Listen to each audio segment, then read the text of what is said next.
ইসলামী রাজনীতি যেটা রাসূলুল্লাহ সাল্লাল্লাহু আলাইহি ওয়াসাল্লামের আদর্শের মধ্যে যে রাজনীতি, সেই রাজনীতিতে এত দল আছে কিনা সেটা শিখেন। ফরজ ইলম শিখলে জানবেন যে এক দল রাষ্ট্র চালাবে আর সবাই বিরোধী দল থাকবে।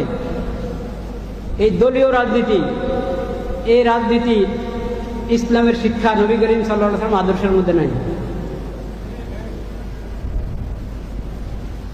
আচ্ছা, এখন দল করবে তো করো, তো প্রথম কথা তো রাসূলুল্লাহর সিরত পড়ো। যত রাজনৈতিক দল আছে দলের একবারই দলের কি হয়, প্রেসিডেন্ট নাকি চেয়ারম্যান, সভাপতি থেকে নিয়ে একবারই ওই দলের যে সাধারণ কর্মী, সবার উপর রাসূলুল্লাহ সাল্লাল্লাহু আলাইহি ওয়াসাল্লামের সিরত পড়া ফরজ। রাসূলুল্লাহ সাল্লাল্লাহু আলাইহি ওয়াসাল্লামের সিরত পড়া ফরজ। খোলাফায়ে রাশিদিনের সিরত পড়তে হবে।